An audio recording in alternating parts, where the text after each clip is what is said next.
My name is Timothy Schmalz. I'm a Catholic sculptor. I've been sculpting obsessively for more than 30 years. And I went through kind of an artistic crisis when I was in my early 20s, and I began to question the value of spending my whole life actually creating sculptures. I actually was inspired, and I kind of reclaimed my fascination for artwork by my inspiration of the masters, the great artists of the past. And at this point in time, I rejected what was really being presented in the modern mainstream as artwork. I felt there was a huge emphasis on shocking art. If it isn't shocking, it's not art. And I thought back about the artwork that I really loved when I was a teenager growing up, and it was the great masters. It was the great Christian artwork. And at that moment, I realized that there is a massive connection. There's a link between the value of the artwork and what the artwork is actually represented. And so in a sense, I came up with this understanding that in order to have a great piece of artwork, you need a great subject matter. And so throughout the decades of sculpting, I realized that the thinner, the more transparent I create my artwork, the more that message can shine through. And so really I began to realize that the art was just a tool or an instrument to convey a message. And depending on how valuable that message was, would depend on how valuable my art was. And that's how I perceived it. And I began to realize that other people saw the same and kind of had the same reaction to the artwork. I think that artwork and spirituality has always historically been connected, and it's only perhaps in the last century and a half that there's been kind of this separation between spirituality and artwork. It always was used as a tool to get people to become more spiritual. And so it's interesting that these ideas that I have that are not my own, they're historical, seem so weird and new within our culture today. And so to pursue this and to give it everything, to use sculpture as a form of evangelizing is my purpose, really.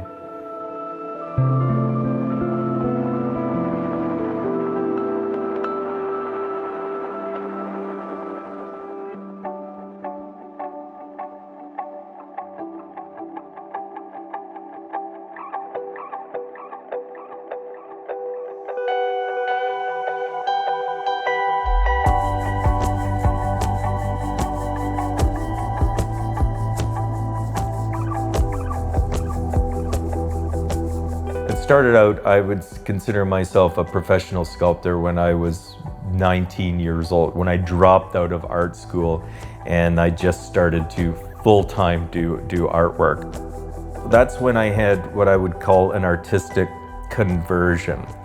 I had a conversion before that when I was baptized Catholic, but it was when I was 17, I had a eureka experience, and I identified myself as a Catholic, as a Christian at that moment in time when I was 17. Before that, I was pretty much agnostic.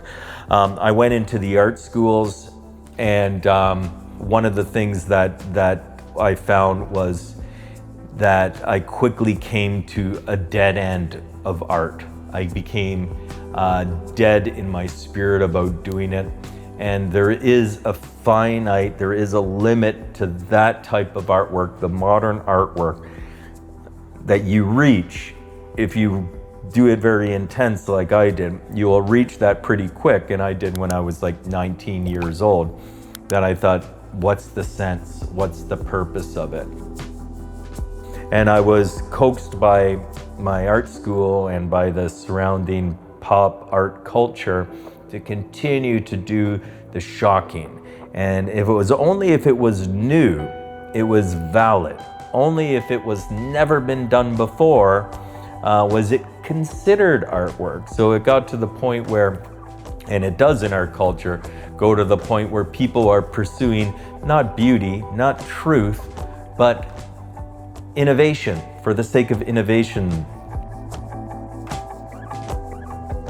And at this point, at the age of 19 years old, I began to think, well, there must be something more to art as opposed to just finding the most shocking thing and creating it.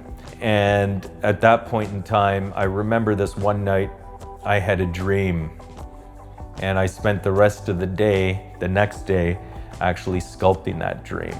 It wasn't anything profound. It wasn't anything more than a normal dream a normal person would have. But I spent the whole next day working on articulating and giving form to this dream. And I thought, well, who the hell am I? Why am I so important that I'm a professional Tim Schmalz dream interpreter into art? And I just felt that it was so kind of indulgent and so selfish. And that was a turning point where I thought, and I moved my whole world of artwork into doing spiritual, religious artwork.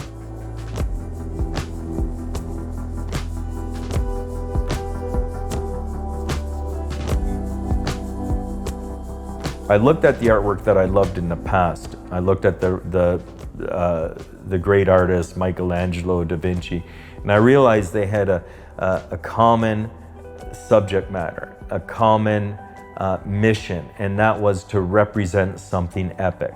And that's why I believe that their artwork was epic, is because what they were representing or trying to give form to was so powerful in itself. And so I dropped out. I probably did one of the most radical things when I was 20, 21. And that is, I converted my studio, in a sense, into only Christian sculpture studio. I didn't worry if what I did was done centuries ago, done 1,000 times, 1,000,000 times.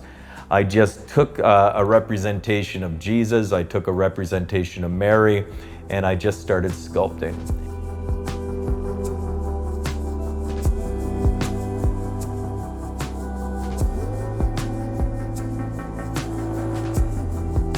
It was that artistic conversion and the feeling that I got from actually creating Christian subjects and bringing them to life, that I just became absolutely devoted to celebrating Christianity through artwork. And there was no going back then. When I decided to only do Christian artwork, it was like that reunification. Christ helped me in one of the darkest periods of my life, and I knew he would again. But then I thought, well, it's not just for darkness, Tim, it's also for light. And it's also to celebrate the positive aspects of life. And so I brought my faith and my beliefs out of this ghetto, out of this dark but very real ghetto, and I tried to bring it into my life in a way that would be not only enjoyed by me, but by other people.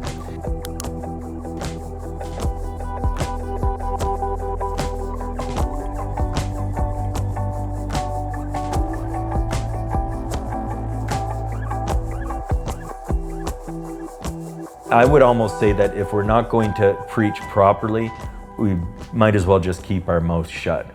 And I think about that with my artwork all the time. I better do a good job, or it's not only going to be invisible, but it could be detrimental. So these are some of the thoughts that during my formative years as a Christian sculptor, I was very sensitive about.